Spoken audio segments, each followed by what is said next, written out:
Dome of the Rock is at one corner. Exactly. And occupies a large amount of space, but not the entire top of the mount. So they technically could put the Dome of the Tablets kitty corner to the Dome of the Rock and have them side by side without taking out the Dome of the Rock.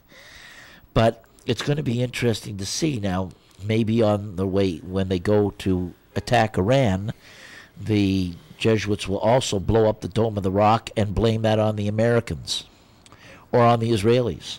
Or they'll blame it on somebody, but it won't get blamed on the Jesuits. I didn't know about this, but in 1969, wise Shiite leaders of Iraq actually expelled the Jesuit order. Yes, they did get expelled. So, you know, and that was the Black Pope had used his Western leaders to bring death and destruction to the Shiite people for the last 40 years. So that's been ongoing for quite some time. So, you know what? This isn't anything new. No. And there have been countries that did for a while expel them.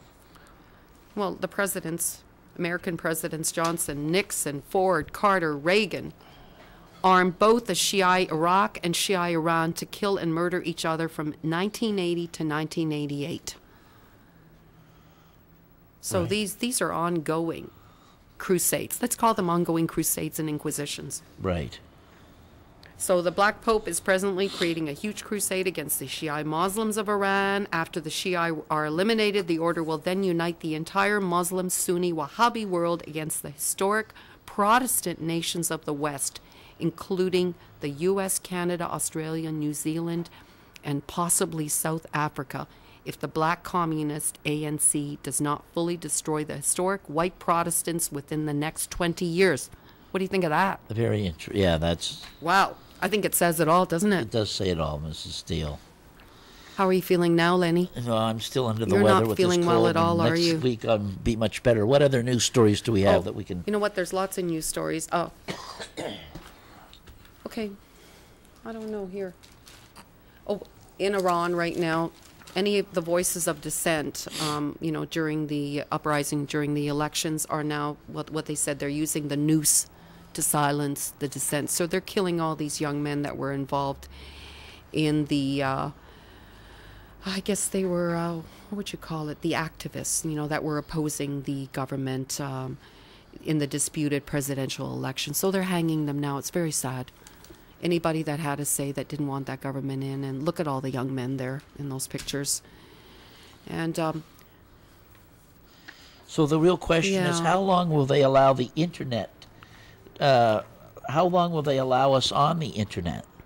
People like George and ourselves and others. How long will they allow a little bit of the truth to get out on the internet? Or are they going to lock that down too? Now that's an interesting question. We'll go back on VE3 ABC. Yeah. Well, you know what? It's going to be underground radio, Lenny, I think. Now, somebody asked a question about why is Toronto a place that you have a lot of these talk shows. I don't know what you want to call them. You want to call conspiracy shows. Conspiracy shows. Yes. Which really is a good title. So why Toronto, Lenny? Why do you think? Well, because we have quite a few. I think a lot of it has to do with the fact that Marshall McLuhan was centered here in with his Center for Culture and Technology, because we stand on the shoulders of giants, and one of them is John F. Kennedy with his Secret Society speech, and the other is Professor McLuhan, who infiltrated the Jesuit movement, won the Schweitzer Chair at Fordham, which is the top Jesuit university, infiltrated it, and exposed them in his writings in Understanding Media, in The Medium is the Massage, in War and Peace in the Global Village, and showed how Shakespeare, Edward de Vere, who was the real Shakespeare, was fought the Jesuits. And I mean, when he said, friends, Romans, countrymen, lend me your ears, he made a distinction, didn't he? He made a distinction between people who are friends and people who are Romans. Well, and there's many other, you could do a whole PhD thesis on Shakespeare and his writings. Julius Caesar is talking about the white pope and the black pope, because the popes are, when Rome fell, the Caesar became the papacy. Exactly. And the Caesar was claimed to be God. So really, we're on the verge of the rise of the new world order, which is the rise of the old Roman Empire with probably, well, we know that it'll be a new Caesar. We'll have a new Caesar. Yeah, and mean, of course the Bible, all the it book is. of Revelation, Daniel, when you put Daniel Yeah. together with the book of Revelation and Matthew and other scriptures in other places in the Holy Bible, we know that Nebuchadnezzar, the first Caesar of the human race, the first ruler of the first world empire, was given a dream, and that dream was depicted the world empires that would come after him, leading right up to the return of Christ. So where are we now? We're at the last one, is the which are feet. the feet We're at made the of feet. miry clay and iron. iron. So it's the not clay very doesn't strong, mix right? with the iron, so Yeah. it's not. That's your hardware, software Yeah. world, Yeah. and the 10 toes, which are 10 kings. So we're heading there, aren't we? EU? Exactly. Is that where we are now? The I mean, EU look at the stars that Yeah. go around that halo thing. Yeah. I mean, there's nothing hidden in that flag. Exactly. I mean, the imagery is there, isn't it? And it's like the sun too. Yeah, and you have let's just go back now to the third great restraint, because that'll lead us So up that's to that. Rome suppresses her Knights Templars, crusading Knights Templars suppressed by papal bull, Vox in Excelso, In 1312 AD. Yes. Templars ruled international banking houses, sought to take Jerusalem away from Islam for the Pope, tortured by the Inquisition, exterminated by Pope Clement V and French King Philip IV. So the papacy divided in preparation for the Lord's grand and glorious Protestant Protestant Reformation. Reformation, which started with Luther nailing the 95 Theses Exactly. on the Wittenberg gate door. Right, exactly. That was it. That was the beginning. Then we have the Holy Spirit's fourth great restraint of Satan's mystery of iniquity, the Protestant Anglican Church established. And so what does King Henry VIII do? Henry VIII breaks the spiritual power and temporal power of the Pope, creating Anglican Church and assuming its headship in 1536 But AD. guess what's happened, Lenny? The Anglican Church has been called back into the fold. That's right. The papacy has called them back now. Ooh, okay. El Shaddai is allowing Yeah. he uses his rod to discipline Israel, the house of Israel and the house of Judah, allowing them to come back again. That's for a last resurrection of the Holy Roman Empire, which we're witnessing going on in Germany. Mm-hmm. That's true.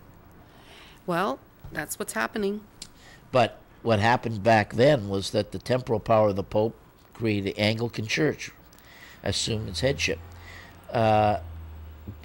And it broke the power of the Inquisition, prepared the way for the English Reformation, Bible circulation, High English literature, and Protestant British Empire. And the foundation for future Protestant and Baptist United States of America. And gave rise to the Renaissance. Exactly. Because Well, we came out of the Dark Ages, really. prior to the Reformation, there was the Bible had not been given So there was no light. circulation. Yeah. So with no circulation, and men were not allowed to be creative and to think for themselves and to have the freedom of thought, freedom of religion. So with the Protestant Reformation, men were now allowed to think for themselves and could be creative. So you had the Renaissance was born. So now we're going back into a Dark Ages. We are. We're going into the Dark Ages again. That's yeah. what's happening. I don't think people realize that, do I don't they? think they do. I don't Well, think I they think the realize problem, it. we're in the Dark Ages. We're already there. And Yeah. So it's the age of dread, isn't it? Yeah. So we gotta speak some more dreadies here. Yeah, dreadies. Let's just keep doing dreadies, because I mean, that's what we need to do. Unravel it, connect the dots, and let's just hope that it all comes together for a lot of people here. You know, we talk about the symbolism too. There's a lot of symbolism going on, Yeah. isn't there? And especially with the duality, you've got the black and white Pope, all the events that are unfolding now, the wars, and of course we are in that 12th Crusade now. The rise of the Fourth Reich in the United States. Yeah. Yep. You know, I mean, The it's all takeover happening. of the Pentagon.